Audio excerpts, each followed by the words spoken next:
বিএনপির অঙ্গ সহযোগী সংগঠনের আজকের প্রধান অতিথি আমাদের সবার প্রিয় নেতা, যার হাত ধরে এই হাইকোর্টে ওয়ার্ড ইউনিয়ন থেকে উপজেলা হাজার কর্মী নেতা সৃষ্টি হয়েছে।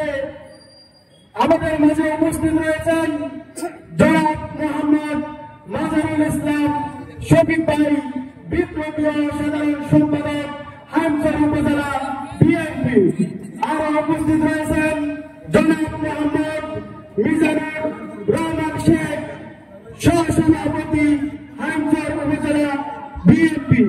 এখানে আরো উপস্থিত রয়েছেন যুবদল, স্বেচ্ছাসেবক দল, ছাত্র দল, মূল দলের অনেক নেতৃবৃন্দরা, কৃষক দল, শ্রমিক দল, সবাইকে আমার অন্তরের অন্তঃস্থল থেকে সালাম ও লাল রক্তিম গোলাপের শুভেচ্ছা।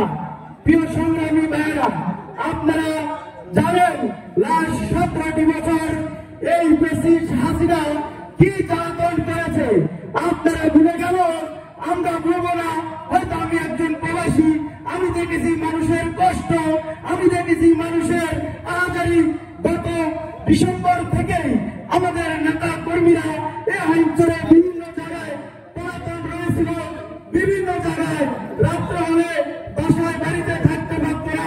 আমি ছোট্ট করে একটি উদাহরণ দেই, আমাদের এই ওয়ার্ডের সেক্রেটারি সালাম বুলগারের কথাই বলি। উনি তখনই রাত্র হতো, ওনার স্থানটা ভোর হতো, ভোরেই ঘুমাইতো, তারপর অবস্থা একটু কম রাখতো। আর এখানে অনেক অনেক নেতৃবৃন্দরা আছে যারা ধান খেতে, সুপারির বাগানে, বিভিন্ন জায়গায় আশ্রয় নিছে। আর আমাদের নেতা মাজারুল ইসলাম শফিক ভাইয়ের তো কোনো বিকল্প নাই। উনি তো একটা রাইতো কোনোদিন বাড়িতে থাকতে পারেন নাই। একদিন এক জায়গায় এই ফ্যাসিস্ট স্বৈরাচার হাসিনার লোকজনের কারণে বিভিন্ন জায়গায় গিয়ে পলাতন করতে হয়েছে।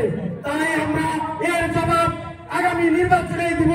এদেরকে আগামী 100 বছর আমরা এই হাইকোর্ট কেন বাংলাদেশের মাটিতে ঢুকতে দিব না। এই স্বৈরাচার হাসিনা যাতে বাংলাদেশে না আসতে পারে, তার খবরটা যেন এই বাংলাদেশে না হয়।